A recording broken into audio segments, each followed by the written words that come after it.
I was on fieldwork in the Arctic for a month, which I'm just going to be insufferable about for the next little while. And I was like, this is going to be great. We finished Twilight. When I come back, we're going to be talking about a new book. But like in the Arctic during the summer, all anyone talks about is the midnight sun. I forgot about that. And it was just the worst. I was like, wow, a lot of Twilight fans on this boat.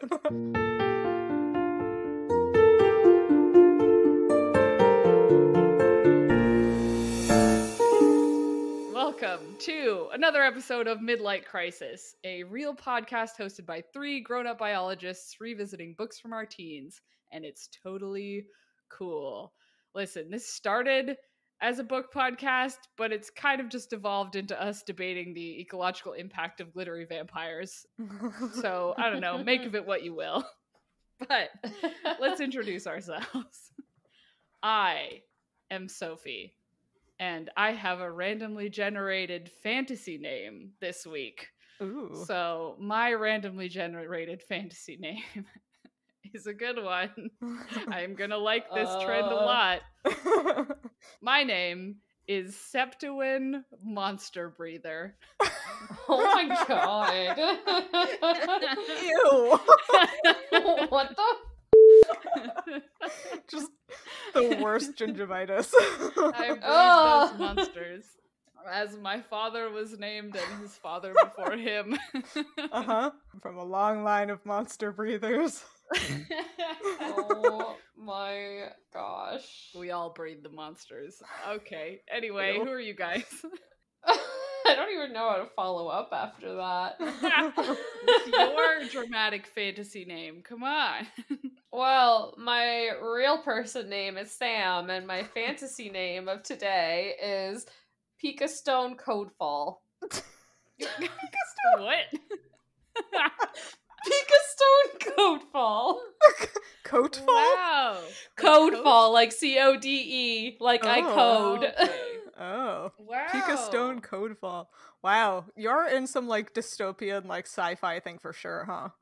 Yeah. My immediate thought, and this is probably because of Pecker Rollins, but I went Six of Crows because of course we're going to talk about the Grishaverse again. Damn We it. can't escape. I know, but literally I was like, all I could think of was like Pecker Rollins and Kaz Brecker, and I was like, oh, okay, so I'm like a heist bank robber. That's Yeah. what I'm going with. I Yeah. like it. Yeah. Huge fan. My name is Hannah, and my randomly generated fantasy name is Fear Cloven Sword. Oh, whoa. I mean, that's Fear. legit. It's pretty hardcore. I sound Dang. like someone's first D&D character. Yeah. You do, yeah. Mm-hmm. Yeah. Whereas Sophie and I are like somebody's like fifth D&D character. Yep. Yeah. I would name someone Monster Breather.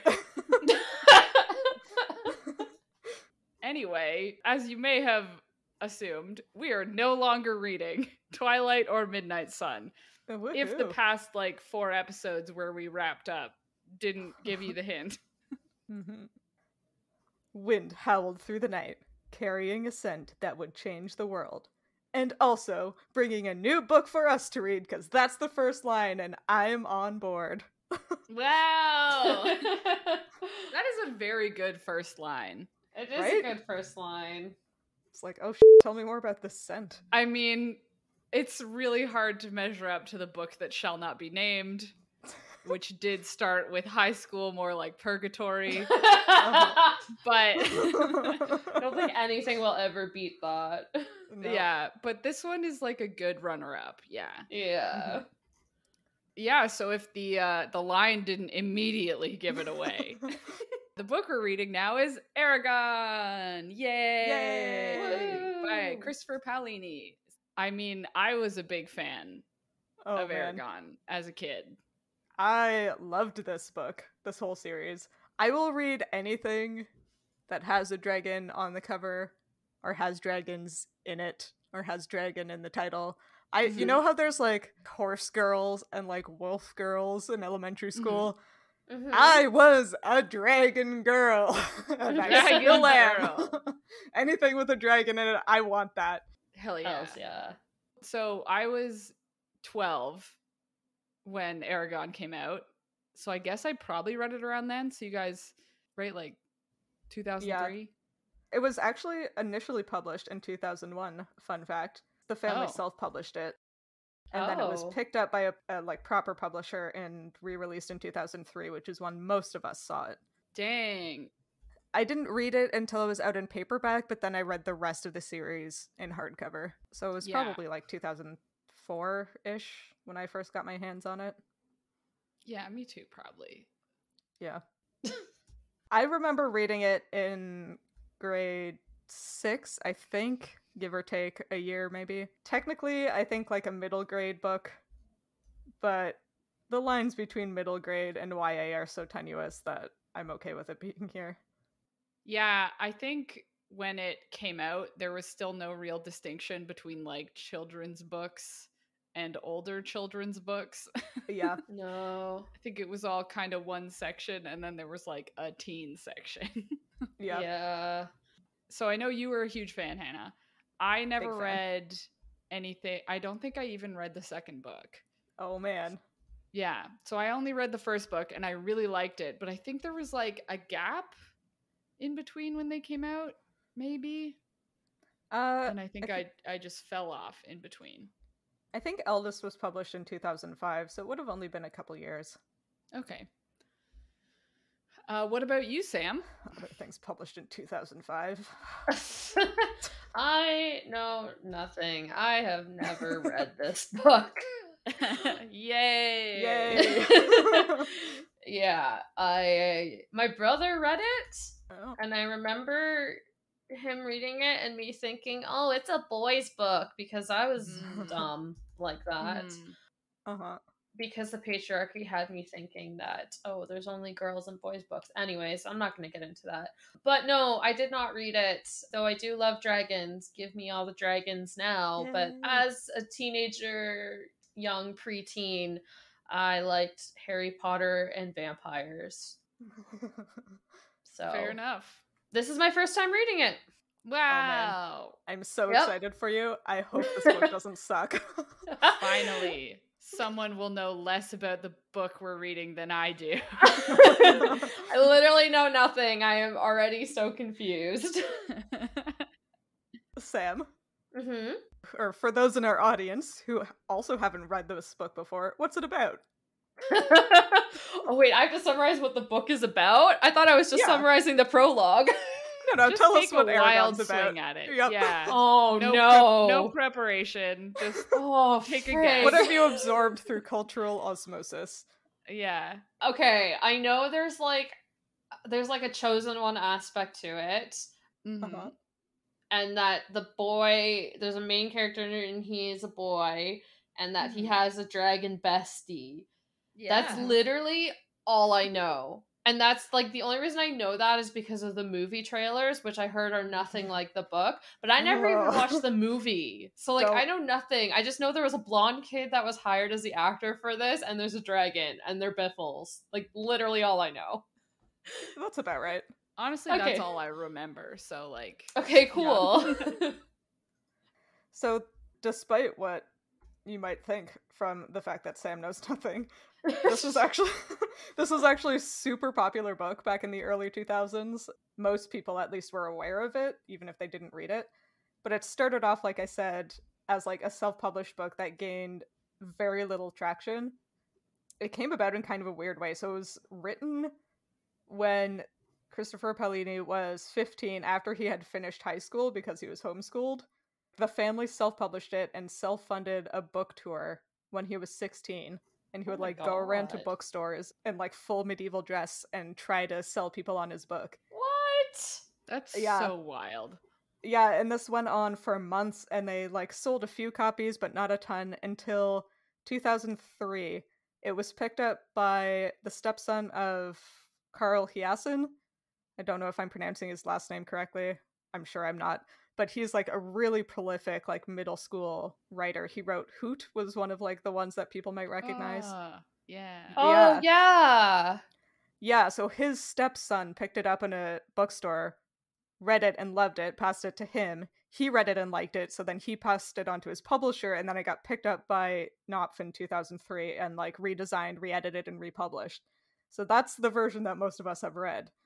And the year it came out, it was the third best-selling hardcover of the year in 2003, after Harry Potter and the Order of the Phoenix and The Slippery Slope, which was the series of unfortunate events number 10. So those were both like huge, well-established series at the time, and this was like right underneath them when it came out. Yeah. The year it came out in paperback, it was the second best-selling paperback in that category for that year, after The Lion, the Witch, and the Wardrobe movie tie-in. So like another huge series that it was like just edging up on. So like people loved this book. I love this book. Like kids love this book. But it was really heavily criticized by people who like actually knew what they were talking about. Yeah. The main criticisms are that it's like very derivative, very tropey, and like clearly leans very heavily into major franchises like The Lord of the Rings and Star Wars are two of the ones that I kept seeing mentioned. And then there was the movie, which has a 16% rating on Rotten Tomatoes and was the 10th worst of the year it was made, and we do not speak of it. There is no war in Ba Sing Se, and there is no Aragon movie. Oh my god. It was that bad? Oh, it was real bad. It was so like, bad. I'm trying to think of like a really bad adaptation for something, but I can't. Like the Golden Compass movie. I would argue that that was better than the Aragon one, personally, but I also was less attached to the Golden Compass. I would say it's on par with, like, The Last Airbender. Oof. Okay. Yeah. Oof. Yeah. I never saw that either. That one is one we really don't talk about. No. It's, to me, they're in the same category. Oh, is it like, I never read these either, but is it like the Percy Jackson movie? Because I heard that was also a horrible, like, adaptation. But I've actually seen that movie, but haven't read the book. Hey, why do they keep making bad movies of extremely good? Well, okay, I don't want to call Aragon an extremely good book yet. I haven't read it in a while. But Percy Jackson. Percy Jackson was so good. Yeah. Well, that's actually interesting. So I don't know if either of you guys saw it, but after we decided that this is the book that we were going to do, the hashtag Aragon remake was trending on Twitter. This was back in June. Dang. Yeah. I remember that. I was like, that is weird timing. It is weird timing. We had just decided quite recently that this is the book we were going to do when that started. Mm-hmm. And it was actually Paolini himself, apparently, that like started that hashtag. Because I think Disney owns the rights to Aragon now, or at least owns the film rights. Oh. Yeah, this is a push to get an Aragon Disney Plus show. Oh, because they're doing that with Percy Jackson, so like it would be the time to do it, especially with all the success of all the Disney Plus shows. Yeah, and like, damn. I mean, they have Percy Jackson, but like Netflix has their big, popular teen series TV show adaptation going right now, right? With the Shadow and Bone show, because we have to talk about it in every episode. Like several times, apparently. Yeah, at least twice. And I, obviously, it's been a while since I read this book also. I would like to see it done justice in film. I think that could be fun. Yeah, it's like such a unique story to how the book got made, I mean. That like... Yeah, okay, I was like, no. Like, the book itself, maybe not, but it's like, I don't know. I know Hannah and I have both wanted to be writers for an extremely long time. Mm-hmm. When I was, 13, reading Christopher Paolini's book and being like, wow, he started writing this when he was 15. That was really impactful on me. Like, I was like, I'm going to start writing. Yeah. Because I could start writing at 14 or 15. For sure. It was really inspiring. Yeah. I mean, now I'm, turning 30 in 2 weeks and being like, oh God, I've done nothing compared to this 15-year-old. But, yeah. Sophie, you've been to the Arctic. Yeah, I don't know if you've heard, but I've been to the Arctic. You've done some pretty cool things. Like, you've done a lot. Uh-huh. But did you write a book when you were 15? I haven't Well, written Aragon too. but did you have It's a called very rich Eldest? family to also fund your entire book? No. My parents didn't run a publishing house. Right? Yeah. I also looked up some fun facts about this book, mostly just Oh. one that Hannah didn't touch on. I was gonna say, did I Okay. ruin your game? No, it's okay. Like we did with our end of Twilight wrap up. So instead of doing it at the end, I'm doing it here. Hannah mentioned that it was on the bestseller list. Do you guys know how many books? Want to take a guess how many books the Inheritance Cycle, which is the whole Aragon series, sold worldwide?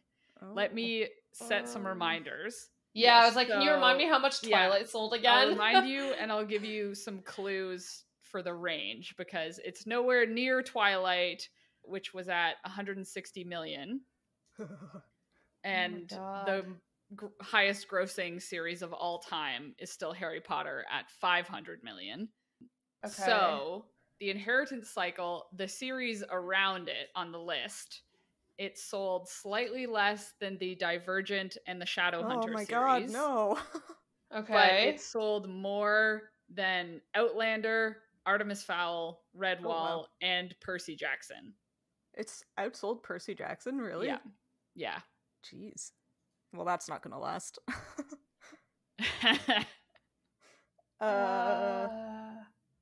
And Twilight was 16 million? 160 Okay. million. 14 So it's nowhere. Yeah, okay. That's your guess? Yep. Mm-hmm. It's the vibe I'm getting. 50 million. Okay. So the Inheritance Cycle total sold 33 million. Oh. Closest without going over is Hannah. Yep. I mean, it's like halfway between the two of us. Yeah. Halfway between the two of you. The average. The average. On average, we were correct. Yeah. If you were wondering about the other two, Divergent sold 35. Shadowhunter sold 36 million. But is that like every Shadowhunters book? Because there is literally it like said 11 books sold 36 million. yeah, okay, because I was like, that series is like out of control now. Yeah. That's so many. And then Artemis Fowl, Redwall, and Percy Jackson all sold around 20 to 25 million. So like not even that close, really. No. That's crazy. Which I'm is surprised that it beat out disappointing. Redwall and Percy Jackson. Yeah. I never read Artemis. It was good too. No. The other funny thing that I read was Hannah mentioned that on Rotten Tomatoes, the film is it's the 10th worst reviewed film of 2006. Oh my god. But for 2006, it was also the 31st highest grossing film in the US. Oh my god. People had such high hopes for it. So a lot of people watched it and then were like, it's terrible. Yeah. Anyway. Yeah. Those are the fun facts about Aragon. To summarize our Aragon meta, it was wildly popular among its intended demographic, not super popular outside that, and then there was a terrible movie. Yeah. And as Sam said, it's a book about a kid and his dragon. Yep. Yeah! You don't really need more of a summary than that. Honestly. So we're moving, like, Twilight was more, would you call that urban fantasy? Or, like, low fantasy almost? Yeah, I mean, it's like paranormal. Yeah, that's the word. Right? Like supernatural romance or whatever they call it. Yeah. I think it's like officially labeled paranormal romance usually. Maybe? Okay. Paranormal romance / YA. I feel weird calling it urban fantasy because it's like technically rural fantasy. That's true. It's like some fantasy elements in a modern world, as opposed to Aragon, which is like high fantasy. Yes. Yeah. Clearly inspired by Lord of the Rings kind of deal. Yes. Yeah. Yeah, so hence we've moved away from because it's also like a children's book more so than Twilight. Mm-hmm. Now it would probably be found in the 9 to 12 section. Yeah. Yes. Is what I'm assuming. Yeah. So, we've moved away from our YA titles to our high fantasy names. Uh-huh. Yes. To keep with the theme. So we've read the prologue, and I was reading the prologue, and I don't know how to pronounce so many words. like so many. And I was just like, this is supposed to be a children's book? I'm a 30-year-old adult almost, and I don't know how to pronounce these words. So he did make both glossaries and pronunciation guides. Good. We're all reading the ebook, so it's a little harder to just flip back and forth. Mm-hmm. But he does have those. I read a little bit about how he was, like, developing the languages for his book, because he apparently put a ton of effort into that. Oh, really? Okay. I think the magic language is mostly based around Old Norse, but he took, like, inspirations from a bunch of different languages and put a lot of effort into it. Listen, I liked this book, and I think I'm gonna like parts of it, but it's basically one long, like, tell me you really liked Lord of the Rings without telling me you liked Lord of the Rings. Love it. Oh, you went Tolkien on a bunch of languages to develop them for your book? Yeah. Get in there. Yeah, you just Lord of the Rings some, like, Star Wars plot elements. Yeah. And put a dragon in there. mean, that's fine. It's a good plot, so reuse it. Yeah, like, I wouldn't say that any of those things are bad, but I'm sure we'll see them come out as we read further. Yeah. Like, I liked A New Hope, and I also liked The Force Awakens. So, because it was the same plot. It's the same movie, yeah. Uh-huh. Anyway. You should watch Star Wars Rebels. It's like the same thing again, almost. Oh, great. There's but this isn't cute little orphan a Star Wars boy. podcast. I want to talk about Ezra Bridger. So anyway, as Sam mentioned, we read the prologue, so maybe we can get into that now. So, Sam, how about you seem the most qualified to tell us about the prologue? How about you tell us about it? Oh boy. My excellent summary is there is something called the Shade, and I don't know what it is, but it's a person that has red hair, and the immediate thing I thought of was Quoth from Name of the Wind. No. Because I'm trash. Yeah, I don't like Quoth. Anyways, and then some creatures called the Urgles, who seem to be like the orcs of this world, or maybe I mean, they have horns on their heads and they're described as human-like, so I'm going with the orcs. They're the orcs because you guys have both just said he is very heavily influenced by Tolkien, so hey. Anyways, then some elves show up because, again, Tolkien, and one of them is compared to a rapier, which was really weird, but I was like, sure. There's a lot of weird metaphors throughout this prologue. But anyways, these elves show up, and then the Urgles try to kill the chick, the girl elf, and that's what happened, I think. How'd I do? Pretty good. You missed the important part of the prologue, which is fair because you don't know it's the important part. Yeah, that would make sense, yeah. So, the more distinct one of the elves, the lady, has something in a bag in her lap that she is trying to protect. And then she uses magic to send it away when it becomes clear that she is going to be killed or captured. Yes, I did forget that. A shiny blue stone. Yes. What could it be? Sends away. What could it be? Is it a ring? Is it like the probably ring? It's probably the ring. Probably the ring. Yeah. Man, now that you guys have said that this is like been criticized for being so like Tolkien, that I'm just gonna be like, Lord of the Rings? Yeah. Yeah, I had forgotten, like I tried not to read anything about the book before I started reading the prologue. Yeah. And I had forgotten that I think I knew that he was heavily influenced by Tolkien. Mm-hmm. But like while I was reading it, it was like, man. Yeah. This is Tolkien as hell. Which is fine. I mean, most high fantasy, you open it and you're like, this is Tolkien as hell. Yeah. Yeah, I feel like perhaps like Twilight, this book might not stand up much to scrutiny, but I'm still really excited about it. Yeah, I don't know if you guys got this impression. My first impression, even before the Tolkien thing, was I was like, this feels like it's written by a very young person.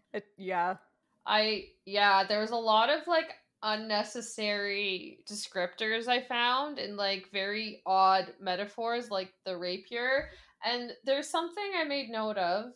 What is, let me just find it. I got it. What is fetid meat? Am I just dumb? Fetid is like rotting, basically. Fetid is, yeah, rotting. Okay, I am just dumb then. No.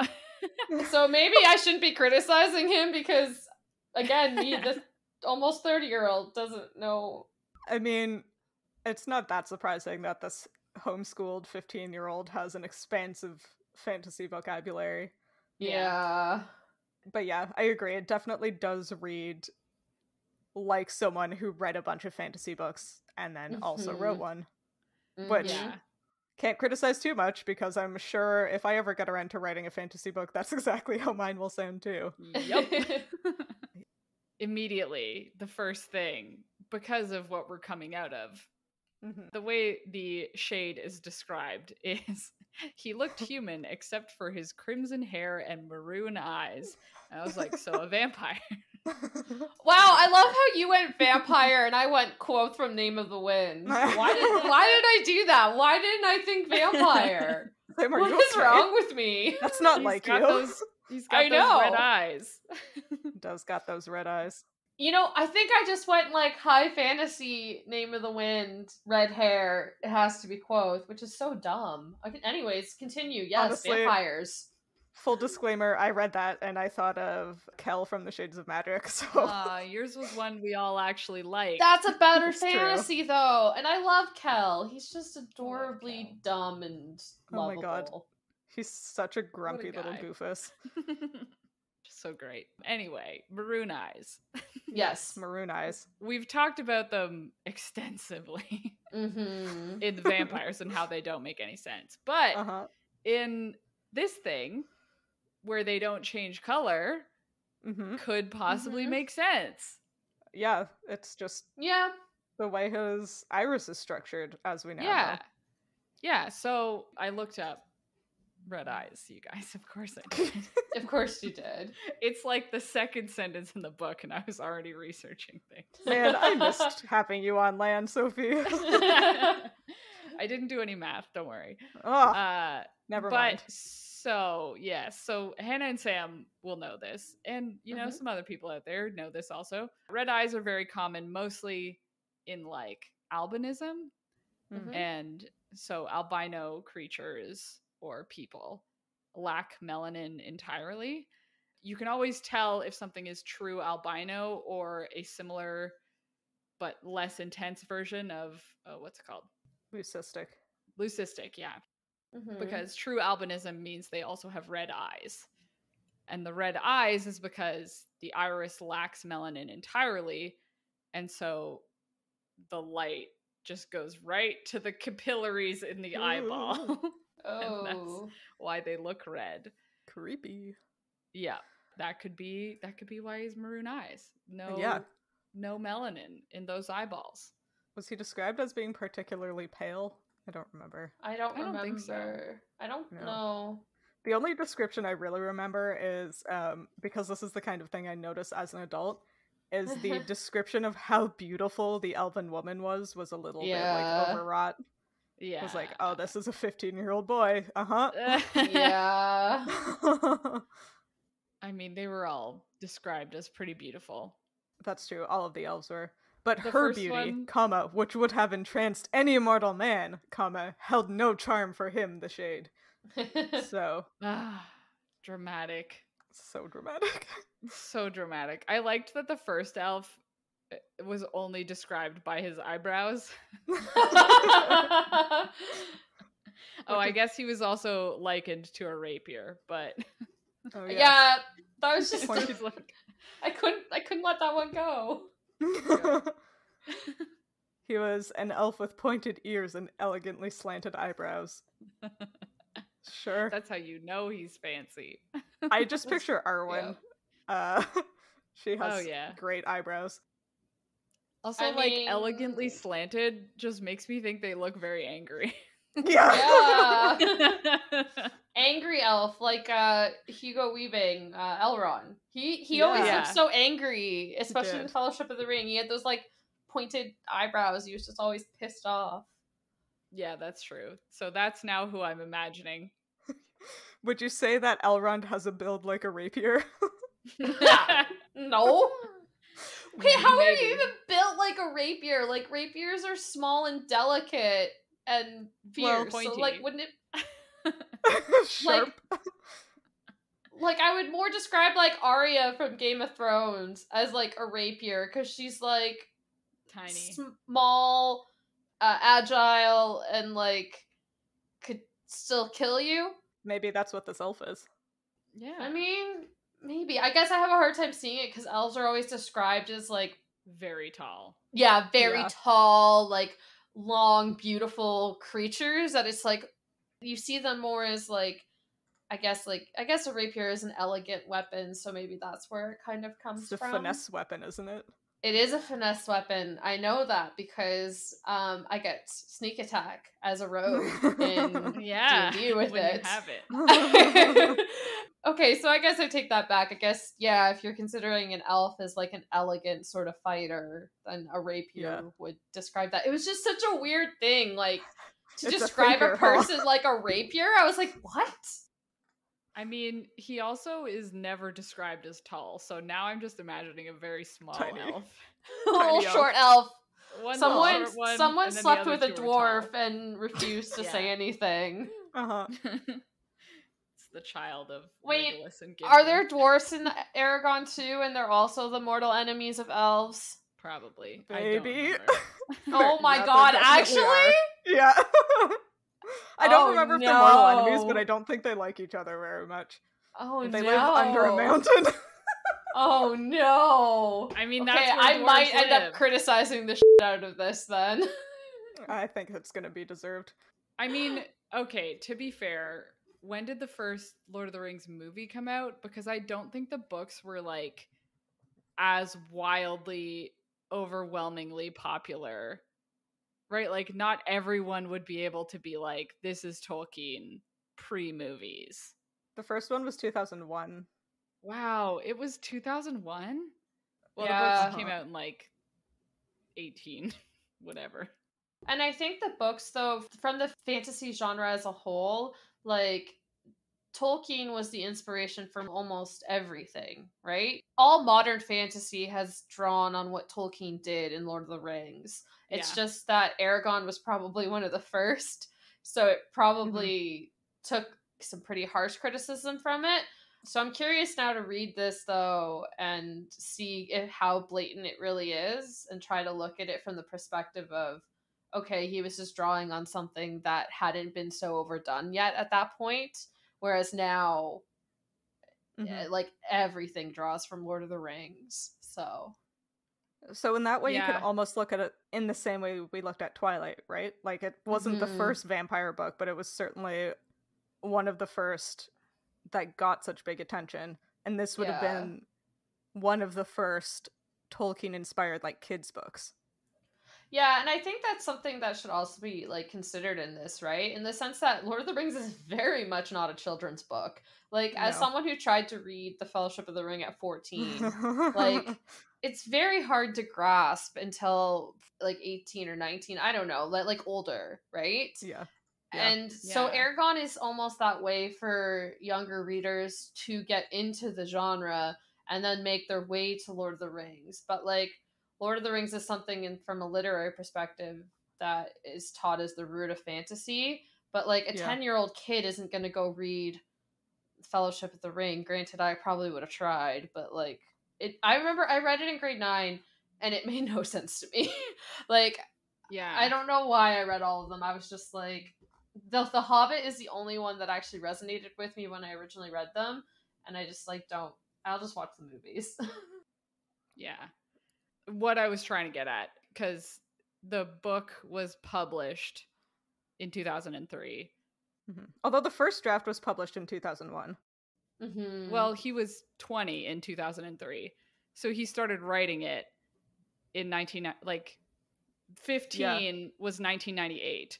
So again, like, the Lord of the Rings movies weren't out. They probably weren't as much in the public zeitgeist. So yeah.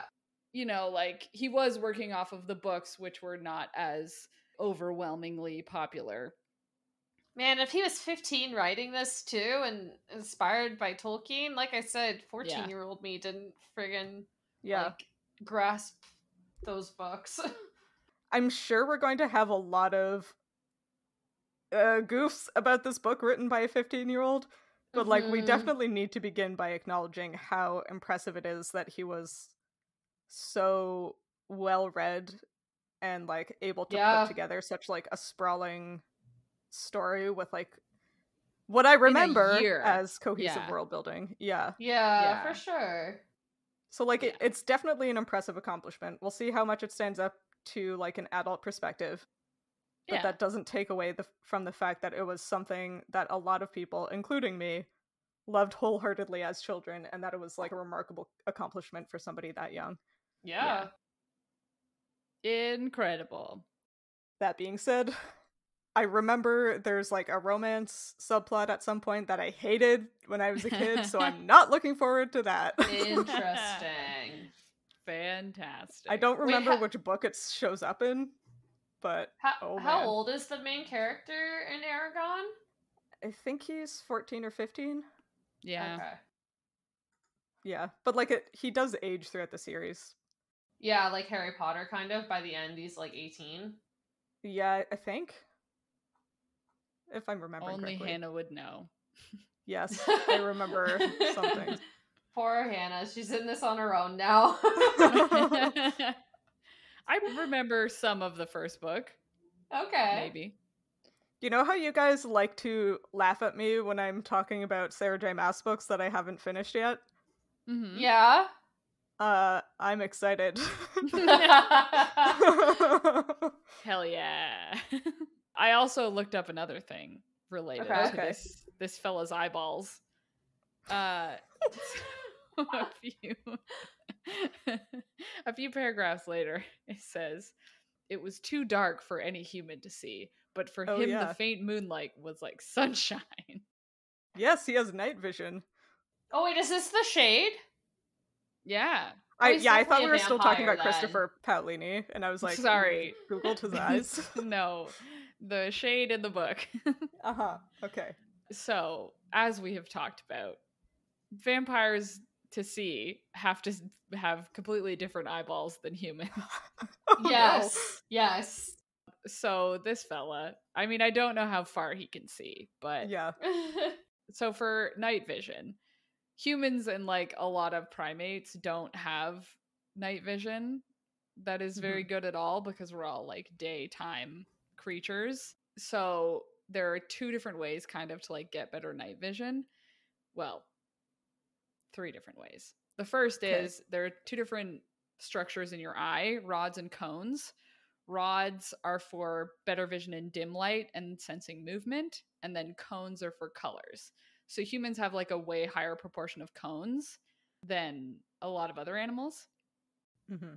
But we still have 4 times the number of rods to cones. But for example, cats, which can see really well in the dark, have 25 rods to cones. So like way more. Yeah. And their eyes their like pupils can open much further than humans can to bring more light in. So that's one way.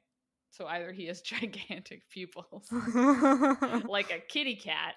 Aww.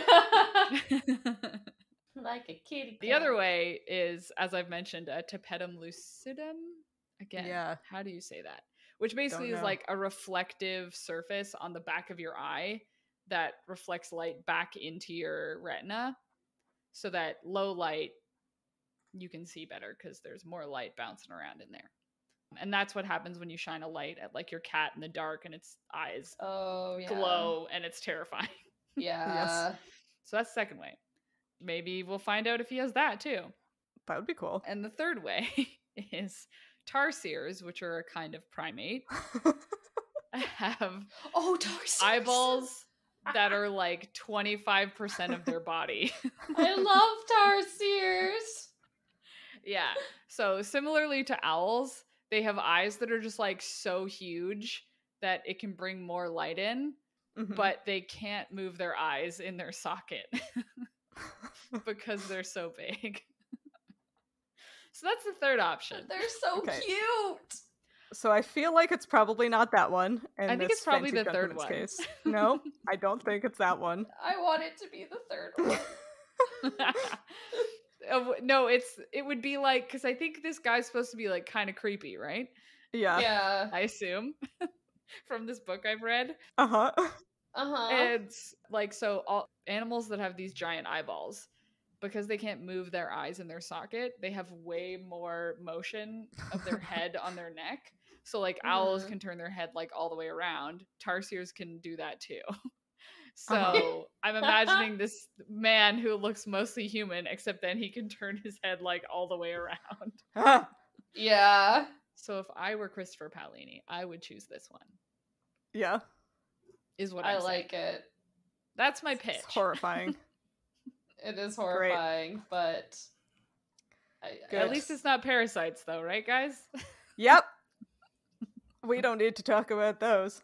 You know what else has parasites? Nope. Ice Planet Barbarians. Oh God. I'm into it. You know I'll talk about those parasites. I need you both to read this book, but that's all I'll say on it because I just want to talk about parasites. And I hate parasites. Do you want to talk about them? Because I will. We'll figure this out. Stay tuned, everyone. Stay tuned. Bonus content. Stay tuned. The Christmas episode. Coming soon to OnlyFans. No. No, I refuse. Yeah, me too. Anyway. Yeah. Anyways. So one of the main reasons that we chose Aragon is because we thought we would have a lot of chances for biologizing. Who knew? Just like right off the bat. I actually had no idea. Even reading the prologue, I was like, I don't know how we're gonna do this, but I clearly didn't pay enough attention because I did not go vampire. Also, like, spoilers, Sam. Yeah. There is a dragon in this book. What? I had sure no we'll talk about that idea. at some point. I'm so excited to talk about this beautiful fantasy dragon with 2 beautiful wings and 4 beautiful legs. I'm so mad.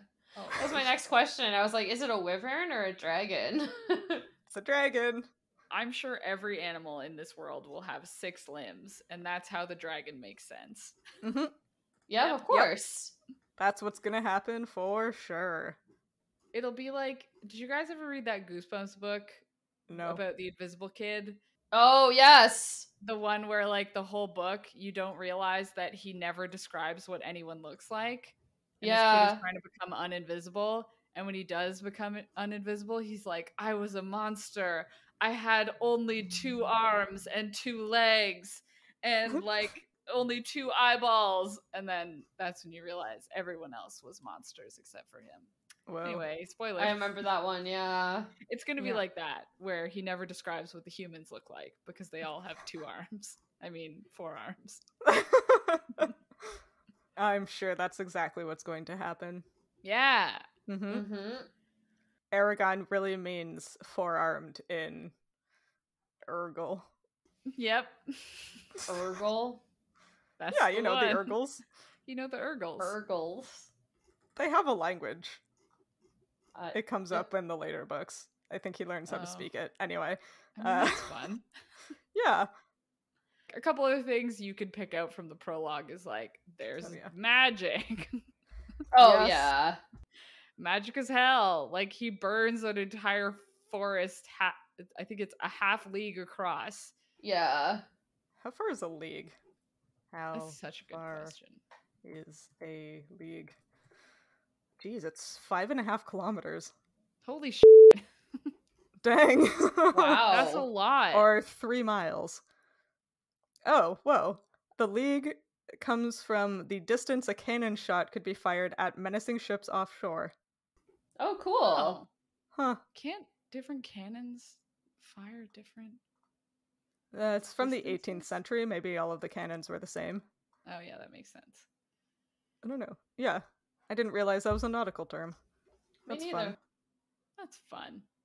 So he burns 5.5 kilometers of forest using magic. Yeah, and then he just like leaves. Like he leaves the fire burning. That's how you know he's the bad guy, if the That's red how you eyes weren't to know. tip off. Right. I feel like there might not be very much nuance in this book. I'm just getting that impression. Yeah. Yeah. Also, I want to know, as someone who knows more about swords than me, Sam. Uh-huh. Like, this guy, he's mad when the elf magics the stone away. And he's so mad that he flings his sword at a tree where it passes halfway through the trunk. Isn't that, like, really bad for swords? Yeah, it definitely is. You'd also, like, to use the word fling, too, like, to get a sword with enough momentum to, like, go through a tree like that, you would have to, like, huck it, not fling it. Like, you would have to, like, whoo! Further confirmation that he is vampire. He's just a vampire. Oh, true, yeah. Good point. Oh my god. I thought we weren't reading a vampire book. We specifically picked not a vampire book. Well, Guys. it's not my fault that Christopher Paolini put vampires in. Oh, I've never read no. this book, so I didn't know. Oh no. I should have known. I should have known. Upsetting. So, is anyone upsetting. else concerned about the fact that there's magic is going to make our biologizing a lot harder because everything will be able to just be like, well, but magic. Unless we could biologize the magic. We kind of ignored the brain magic in Twilight, so We did, I'm gonna yeah. choose to ignore the magic in this one too. Yeah. Excellent. I'm pretty sure there's some like biological aspects to the magic, or maybe not biological, but like effects on the biological body of using magic. So that'll be fun to talk about when we get there.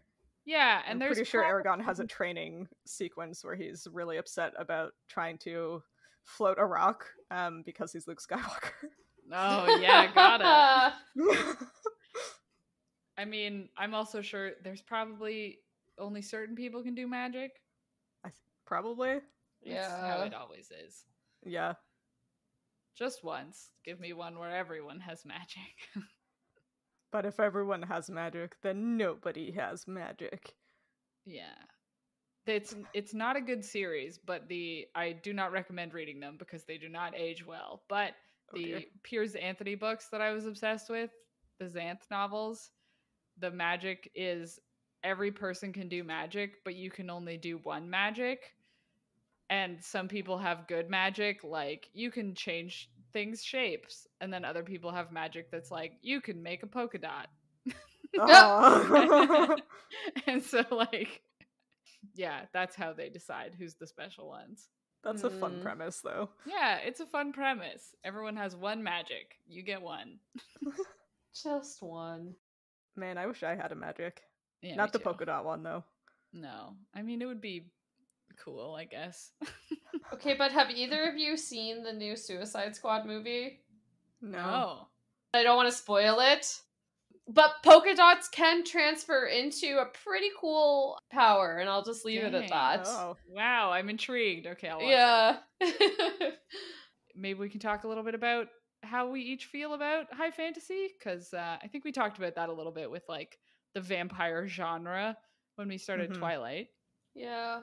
Yeah. We did do that. We did do that. I always introduce topics and then forget that I go first in the cycle of how we do things.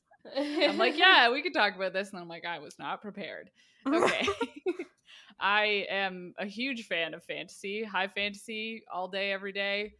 More so when I was like younger. Like, I think the beginning ages of reading to honestly, it was probably like end of my undergrad degree, so about 10 years ago, that I just like suddenly couldn't deal with high fantasy as much anymore, and I started moving closer to like urban fantasy and like things like that. But I mean, still fantasy, obviously, but high fantasy, I was obsessed with it.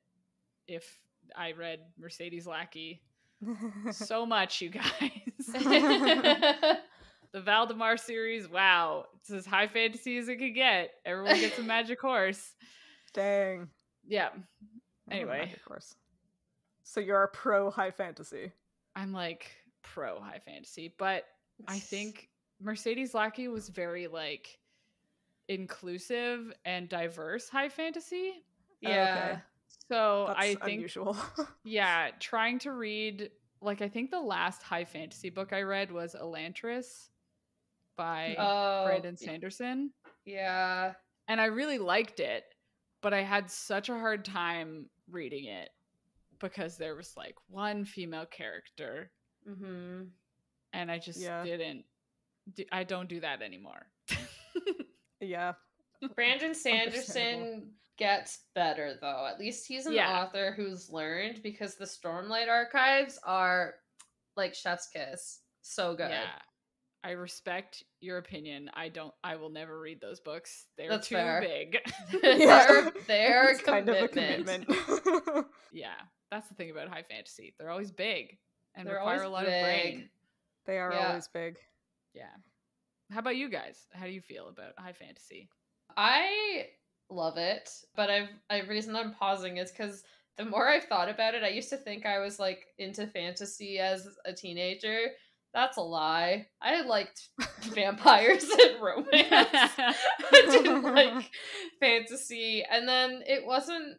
And then I fell off of it. I really only kept up with like the Shadowhunter Chronicles throughout university, because like going through university, doing grad school, trying to read high fantasy was not. Yeah. It was not a thing that happened. And then I only found my love for it again with Sarah J. Maas, which most would argue isn't exactly high fantasy, but more fantasy romance, which I've also realized I like fantasy romance, not necessarily just fantasy. But that being said, I have a respect for like Brandon Sanderson does fantasy really well. His Mistborn trilogy and Stormlight archives are top notch. And then Game of Thrones I tried to read, and like honestly, don't waste your time. The show is more than enough. And I'm trying to like think of other things. I've been in such a romance kick though, because I'm so stressed right now that like I can't even think of the thought of reading high fantasy at the current moment is just really painful for me. Yeah. So yeah, I'm very pro fantasy. I love it. But you got to be in the right mindset for it, because it does take a lot more brain power than just reading a rom-com, which is fun for me. There's like a lot of names and like maps, and there's oh my god. There's a lot of names, there's a lot of maps, there's a lot of creatures and places and different types of magic, and then every other series has a different kind of magic, and then you have to remember what it is in this world, and it's just like I just want to not think. Yeah. Yep. Yeah, high fantasy is always such like a commitment of brain resource to whatever you're reading, which sometimes you just can't quite handle. I will say I've learned with the Stormlight archives, which as Sophie and we've all mentioned are ginormous, reading the first book, physical copy, like getting your kind of grounding on the world building and everything was great. And now listening to them on audio is so much easier than physically reading them, because I already have like the basis of the world building, the magic, everything from like physically reading it that I sometimes have a hard time grasping through audio. And so now that I understand the world so much, because I read 1,200 pages of it, I read the second one in audio, and it only took me like a month and a half to finish it, compared to like I think 5 months it took me to read The Way of Kings. Wow.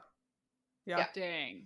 You saying that made me realize that like all the series that I think of as high fantasy that I read all have like a billion books in them in the same world.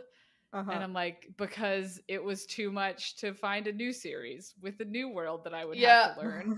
So exactly. I just read like all 30 books in the Edge Chronicles. Exactly. Yeah. Yeah.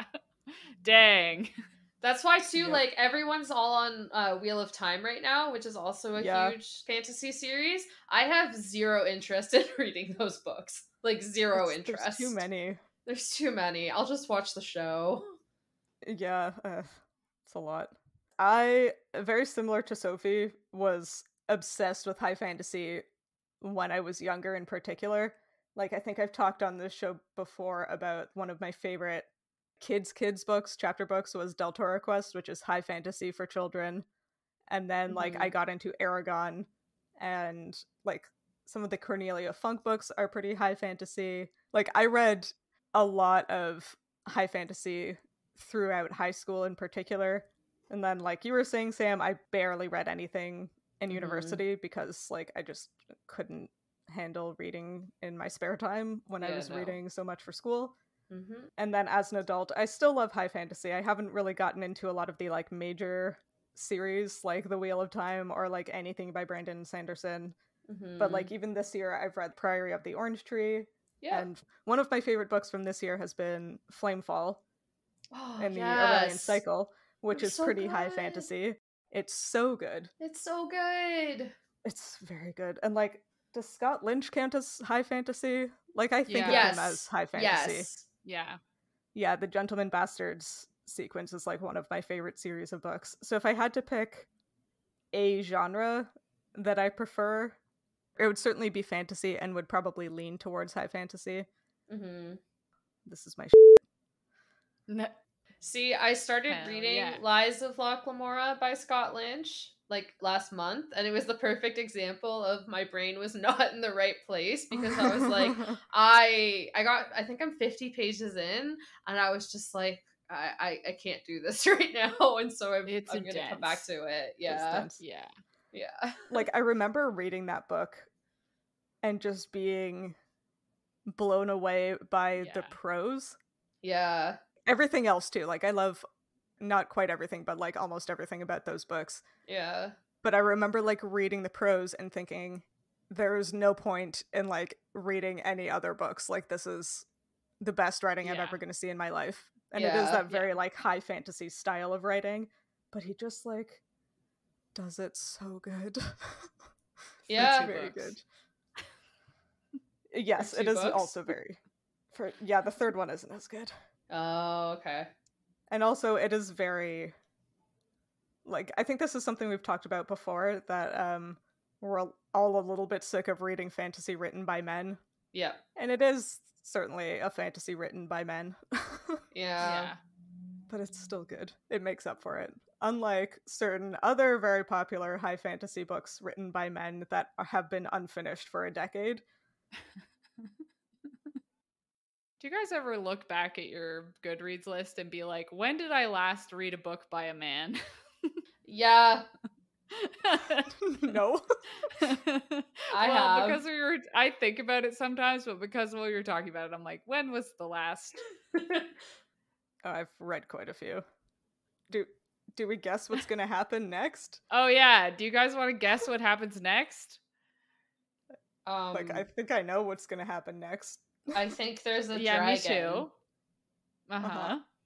Where do you think the dragon comes What do you from? think based on what just happened?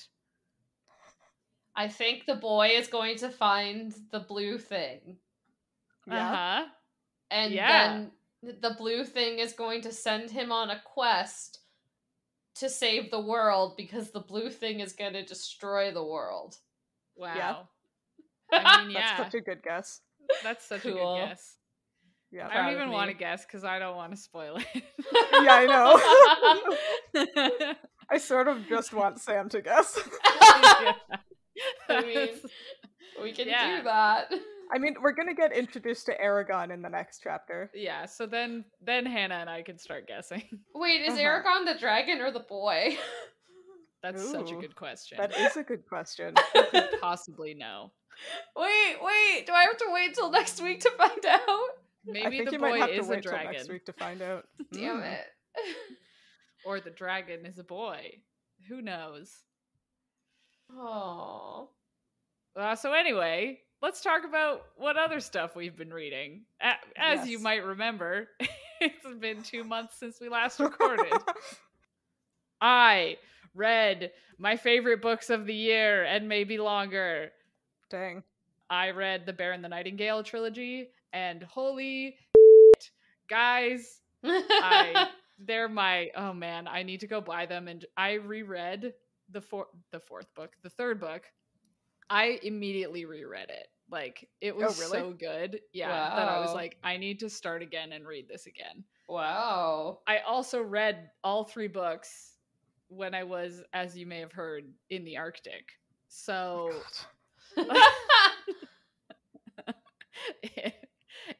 they were good enough to like send me to read a book when like the ocean was outside. Damn. Yeah, they were incredible. They were also like so far up my alley. Like, they are fairy tale as hell. Fairy tale as hell. Like a slow burn romance kind of, but like there's not a lot of emphasis on the romance. Ooh. It's more about like the girl being like, I'm gonna just do my own and like it's urban fantasy because it's like loosely based on Russian history. Oh, So cool. it gave me very strong Uprooted and Spinning Silver vibes. It was just very good. Anyway, those are the books I read. Would recommend to everyone. I'm going to read them again in probably a couple weeks. They were dang. very good. Yeah. What about you guys?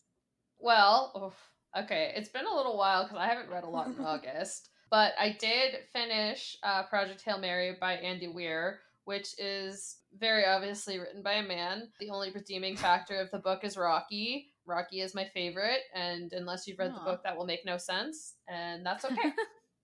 The science is like mostly right, but the main character is just so obnoxious because he's like everything I hate in pretentious male scientists. Mm-hmm. And he's just not a likable guy. And since it's like first person perspective, it just kind of takes away from it. But Rocky saves it. Rocky is the best, and that's all you need to know. So yeah. And then I also read Daughter of the Pirate King, which was fantastic. Highly recommend. It's great. That was like, as Sophie was saying, like, that was your shit, that was my shit. Daughter of the Pirate King, like, that was my shit. That was great.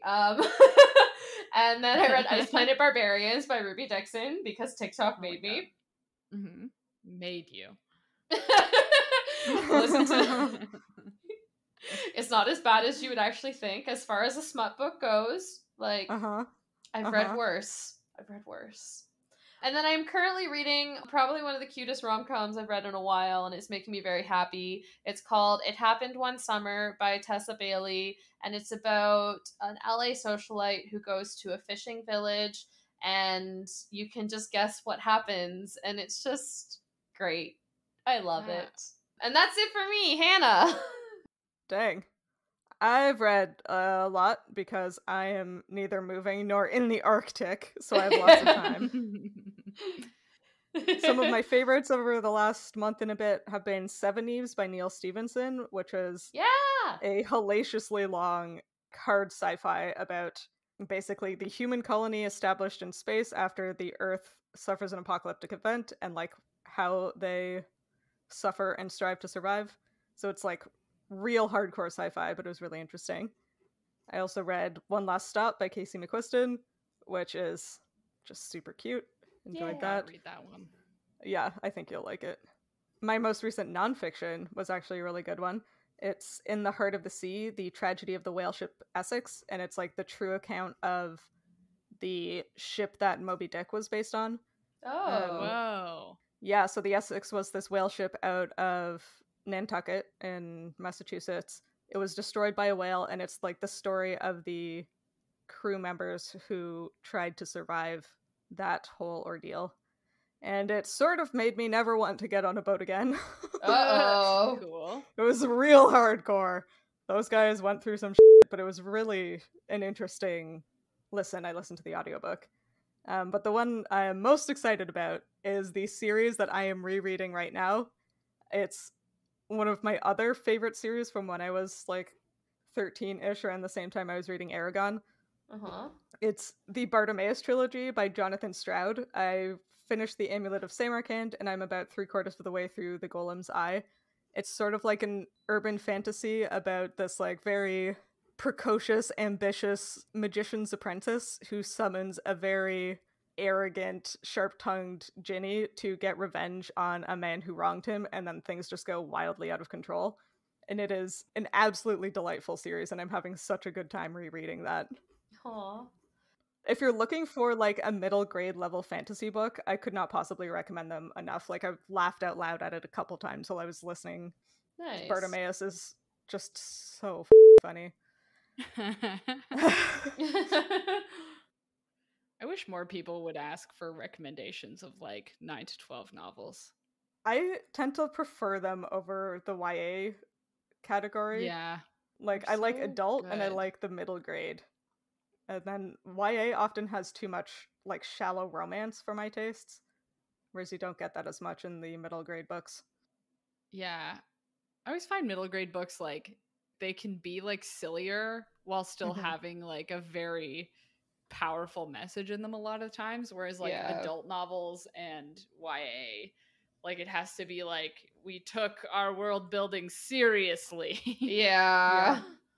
It's like, well, it could also be a little silly. Yeah, I think like Jonathan Stroud is so good at creating like a very dark and interesting world and then putting funny narration over it. It's almost like the Rick Riordan thing, where the way the story is told is very funny, and like some of the ways that the characters think and communicate their thoughts is very funny, but it's still like super sharp writing and like very clearly like lovingly done world building. I love it so much. Love that. Yeah. But anyway. Cool. Yeah. Well, that's an episode. I'm pretty sure we did it.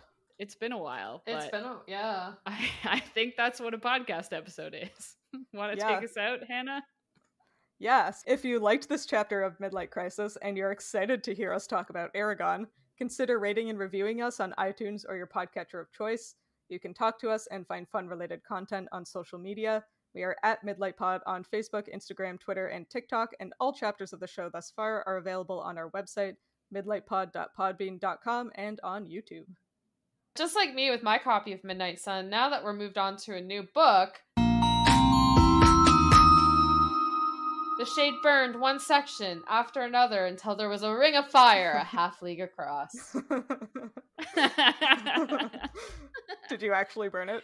I haven't yet, but I have every intention of burning it in the next 2 weeks before I move to Newfoundland.